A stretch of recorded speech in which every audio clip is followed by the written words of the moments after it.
Look, I know everyone on the internet has basically talked about the Kendrick Lamar and Drake beef pretty much to death. And for good reason. It's easily one of the biggest events mainstream hip hop has had in like a while. Now, I'm not gonna come in here running my mouth about the culture and how you should keep it sacred, because honestly, I don't think I've got a lot to say on that. One, because, well, if you haven't noticed by now, I'm white, Caucasian, of vague European Saxon descent. So I'm not going to impart my values and judgments on the grander hip-hop culture because it's not my place to do so. I'm not going to be a guest in someone's house and question how they decorate it, you know what I mean? But I've also learned, fake people will eventually show their true colors. The fake are always scared of those that move their own ways, those that are genuine and honest. Those past lines weren't aimed at Cole, by the way, but at Drake. I personally don't hate Cole, despite the fact that for a while I was genuinely confused by him. And to be honest, I dislike J. Cole's stands way more than him. Look, I like some of his songs, but can you honestly tell me he's the GOAT when he doesn't even got a classic? He doesn't have a College Dropout, he doesn't have a Mad Villainy, no Illmatic, no Carter 3, and he definitely doesn't have a To Pimp a Butterfly. I'm not hating, but I'm also gonna be honest. And no, 2014 Forest Hills Drive is not a classic, nor is it the one with folding clothes in it. Like, holy shit, sometimes y'all are just playing with it. Cole always presented himself as this peace-loving, down-to-earth truth teller, and I believed it for a while. The dude was biking around New York, not dressing in crazy high fashion, and yet, sometimes what you show up as can sometimes contradict how you act. It reminds me a lot of what that one guy said. How did it go again? Funny how one verse can fuck up the game. I've been A1 since day one, you niggas boo-boo. I remember you was conflicted. You already saw the title, but I'm gonna take this moment to explain myself a bit more. I actually wasn't mad at J. Cole's apology. No, really, I wasn't. Sure, I was a bit bummed out that we wouldn't get a lyrical test of might between Cole and Kendrick, though I already knew who I was betting on. But I did think the apology was in character for him. I respected him for it. He moved his own way and didn't want to take it there. Was it a bit contradictory since he spent the last 5 years of his admittedly pretty good feature run saying, "You don't want smoke with me, every moment a fly landed on shit"? Yeah, it definitely was. But I gave him grace because people are complicated and people posture and rap all the time. So who was I to throw his own decision back at his face? And then Port Antonio happened. It was October 10th, 2024. I think I was heading to one of my college classes, or maybe I was waiting for it to start when I opened up my YouTube. I noticed a ton of reaction videos with thumbnails talking about a new J. Cole track. I like J. Cole enough, I even thought the offseason was really good. It was even his best album in my opinion. And though Might Delete Later was alright, the transphobic bars are weird though, I'm still not over that. So I looked it up, popped it on. Nothing crazy, the typical J. Cole beat and verse, same usual rhythm with his straightforward bars. You know, talking about the Ville, growing up sort of middle class but not quite rich. Stuff he's covered more times than I've probably seen my own family. But then that second verse hit me. I listened to it and broke it down. I just remember feeling weird, off-center. You know that feeling when you know someone is lying but you don't know exactly where the lie in their sentence is? It was that feeling. Things weren't adding up. It felt not really like an apology, but more like, well, honestly, I felt like I'd been gaslit. After that last verse, I was reminded of something. Friends in the past that I've let go because, well, they had these similar traits. Always playing peacekeeper, and yet they were the ones acting shady in the background. Always blaming you for your well-deserved anger. Never trying to find compromise, but to instead play a coward and throw judgment from a safe place. In my life, I've learned there's a difference between remaining neutral and being a fence-sitter. A fence-sitter is someone who plays the act of neutrality. Much like an actor who plays a character, but they'll always blame those for choosing to take action, because those that act harm their glass homes. However, those that are actually neutral take a step back and examine the situation for what it is, attempting to find the merit and the reasoning in someone's actions and attempting to empathize. But a neutral person does not always remain that way. They are earnest, honest, and willing to point out a compromise, a real compromise, instead of just letting things remain the way they are. Port Antonio made me realize something. J. Cole was never neutral, and never really that humble. He's a fence sitter and even a bit of a pick-me if I'm being honest. It made me notice a pattern in Cole's behavior. The way he'll easily attack those he sees as smaller than him or something that he sees as an opportunity. Look at Lil Pump, No Name, hell, even Kanye to a lesser extent. Shit, am I actually gonna defend Kanye? Let me talk about Lil Pump for a minute. Sure, he isn't the most likable guy, like at all. He's the red hat wearing type, rhymes with Botsy supporter. Anyways, at the time, Pump was literally just a kid when J. Cole started to open his mouth about him. Made a whole diss track called 1985, which was on Cole's worst album by the way, about how Lil Pump and really the entire SoundCloud generation were all gonna fail. And looking back on it, it was incredibly corny. Look at it in context with me for a minute. J. Cole, a grown-ass man, writes a whole diss track about the music of a group of people who are 21 at the oldest. I'm not saying there wasn't anything to criticize about all the guys that came out of that group. I don't even like Lil Pump, I think he's an asshole. But you basically had to do an Olympic-style dive to get to that level of low. Also, the song just isn't that great, like at all. The bars are simple and the flow is monotonous, but that's just me, I guess. Years later, he would go on to say, I was just hating and other platitudes, but that to me doesn't really read as like an apology, but more of an explanation. We'll get more into that. I think it's even worse when you think about him and No Name.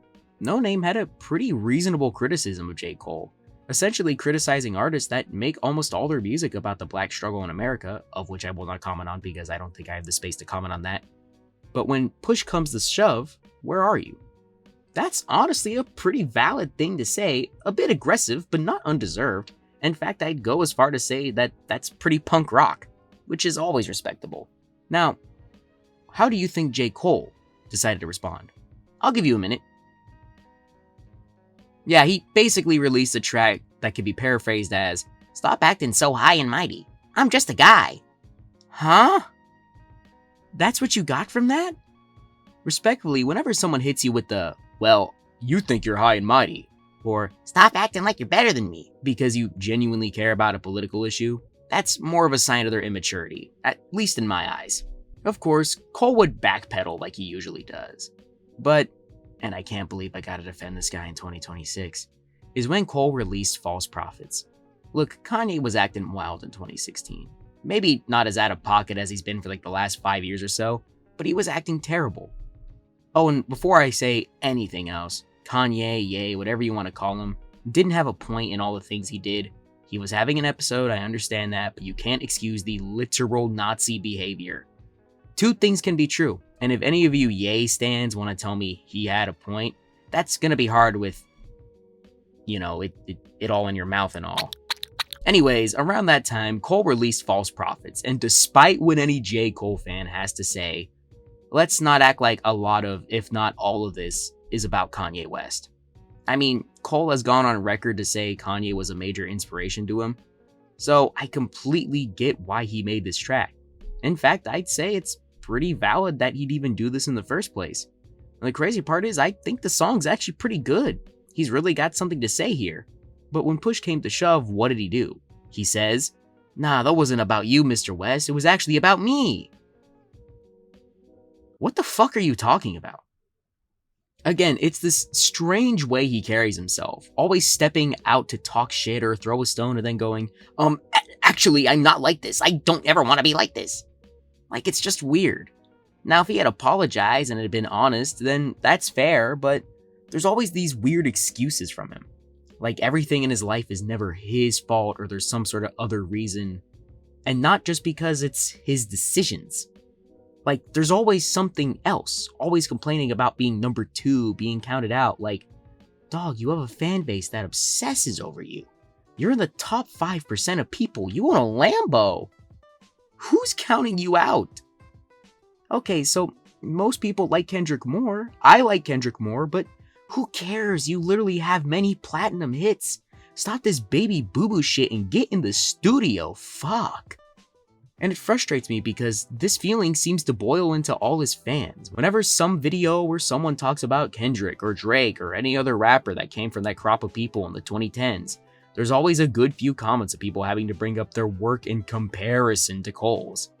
Like, you guys are the type of motherfuckers to pull up to an ice cream shop and say shit like, well, vanilla in comparison to chocolate is so much better, to someone who already ordered a chocolate cone. It's really obnoxious. You need to stop. Also, if y'all could please stop typing 1985 or J. Cole was right whenever any rapper has a fall off, what are you adding to the universe? You're literally wasting breath by doing this. I'm not saying other rappers' fan bases don't do this.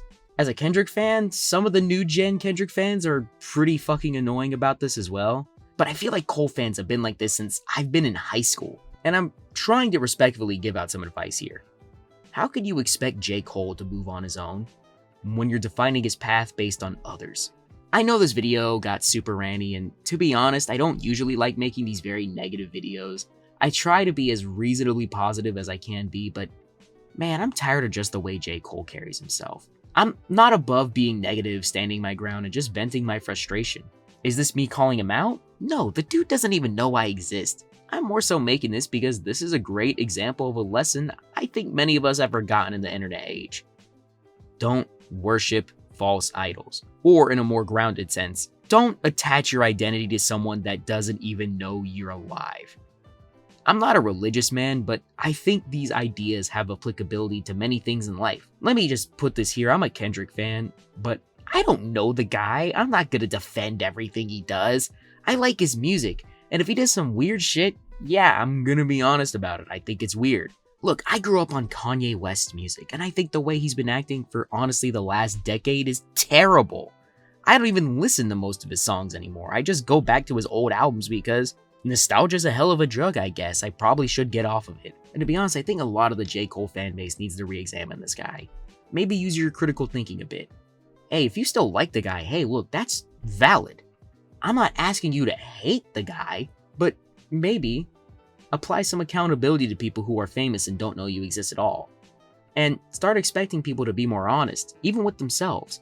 Not saying to police others, but it's also okay to honestly make others aware of when they're being cowards, disingenuous, or if their actions are just uncalled for. I hope the fall off is good, and that you all can enjoy the music. Hell, I hope I like it. But please, for the love of God, stop being annoying about it. Stop trying to defend everything he does. Because I used to be a fan too. I wasn't the biggest fan, but I still say I would go out of my way to listen to a lot of J. Cole's tracks. But sometimes your vision changes. You begin to see things in a different light, shades turn to different colors, and Port Antonio kind of did ruin J. Cole for me. At least at the moment, I don't know. Maybe he'll find a way to find it back around, but I'm done trying to avoid accountability with people who are famous. And honestly, I haven't been on that for a while. I'm not the only one who's been thinking like this, but genuinely, maybe it's time for some change. And yeah, that's all I really got to say about that. Again, I'm kind of sorry for a more negative video, but I've kind of been sitting on these ideas for a while. I've kind of been sitting on this idea for a while and kind of been thinking about how I should present it, because while I am going to be a bit more blunt and maybe a bit more aggressive in this video, I don't really want to target anyone or attack anyone, but more so highlight a weird string of behavior I've noticed. And to be honest, my platform is nothing, but I still think it's worthwhile to call these things out. So, sorry again, I need to stop apologizing, but I don't really want to be a negative guy all the time, but I felt like this merited a discussion. And with all that being said, I hope you enjoyed the video, if you did at all, and I'll see you next time.